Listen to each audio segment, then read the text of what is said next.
વલસાડના વાંકલ ગામે છેડતીની અદાવતમાં લોહિયાળ ખેલ. સાડીને પરેશાન કરતા શખ્સને સમજાવવા ગયેલા બનેવીની હત્યા કરનાર આરોપી જેલ હવાલે. વલસાડના રૂરલ પોલીસ સ્ટેશનની હદમાં આવેલા વાંકલ ગામે એકતરફી પ્રેમ પ્રકરણ અને છેડતીની બાબતમાં એક યુવકની નિર્મમ હત્યા થતા સમગ્ર પંથકમાં ચકચાર મચી જવા પામી છે. મૃતક યુવક પોતાની સાડીને ફોન પર પરેશાન કરતા શખ્સને સમજાવવા ગયો હતો, જ્યાં ઉશ્કેરાયેલા આરોપીએ ચપ્પુના ઘા ઝીકી તેની હત્યા કરી નાખી હતી. પોલીસ સૂત્રોના જણાવ્યા અનુસાર મરલા ગામનો રહેવાસી કૃણાલ પટેલ નામનો યુવક તેના સાળા રાહુલ પટેલ અને મિત્રો સાથે વાંકલ ગામે ગયો હતો. ઘટના પાછળનું મુખ્ય કારણ પ્રેમ તકરાર અને છેડતીનું હતું.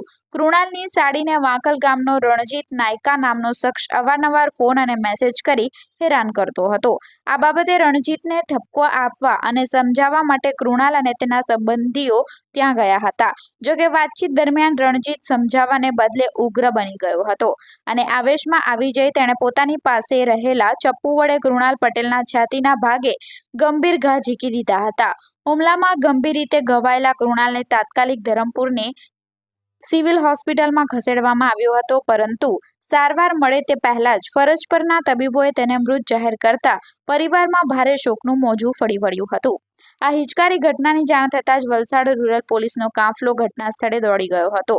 વલસાડ ડીવાયએસપી એ.કે. વર્માના માર્ગદર્શન હેઠળ પોલીસે મૃતકના સાળા રાહુલ પટેલની ફરિયાદના આધારે ગુનો નોંધ્યો હતો. પોલીસે ત્વરિત કાર્યવાહી કરીને ગણતરીના કલાકોમાં જ મુખ્ય આરોપી રણજીત નાયકાની ધરપકડ કરી લીધી છે. આરોપીઓએ પૂછપરછમાં પ્રેમ પ્રકરણ અને છેડતીની અદાવત આ હત્યા કરી હોવાની કબૂલાત કરી છે. હાલ પોલીસ આ મામલે વધુ તપાસ ચલાવી રહી છે. તારીખ 18 જાન્યુઆરીના રોજ સાંજના સમયે વલસાડ રૂરલ પોલીસને એવી જાણ થયેલી કે વાંકલ ગામે એક ફળિયામાં એક યુવકની હત્યા કરવામાં આવી છે. વલસાડ રૂરલ પોલીસે સ્થળ ઉપર જતા એ વ્યક્તિને છરીના ઘા મારી અને હત્યા કરવાનો બનાવ ધ્યાનમાં આવેલો હતો.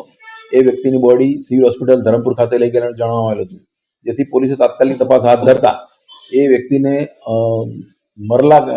મરલા ગામનો કૃણાલ પટેલ નામનો વ્યક્તિ હતો અને આ બાબતે રાહુલ પટેલ નામની વ્યક્તિએ, જે આ મરણ જનારનો સાળો થાય છે, એણે પોલીસમાં ફરિયાદ આપેલ હતી. આ ફરિયાદમાં એણે જે વ્યક્તિ હત્યા કરી છે એનું નામ રણજીત નાયકા હતું અને રણજીત નાયકાની ગઈકાલે ધરપકડ કરવામાં આવેલી છે.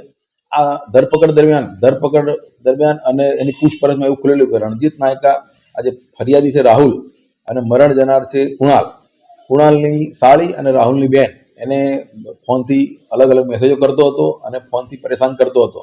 જેથી સમજાવવા માટે કૃણાલ અને રાહુલ અને તેના મિત્રો સાથે એ લોકો વાંકલ ગામે આવેલા હતા અને વાંકલ ગામે આવીને આ રણજીત સમજાવતા રણજીત કોઈ બાબતે ઉગ્ર બની ગયો હતો અને એને છરીના ઘા મારી આ કૃણાલની હત્યા કરી નાખી હતી. એવો બનાવ બનેલો. એ બાબતે હાલ રણજીતની ધરપકડ કરી અન્ય કશું છે કે નહીં એ બાબતે પોલીસ તપાસ કરી રહી છે.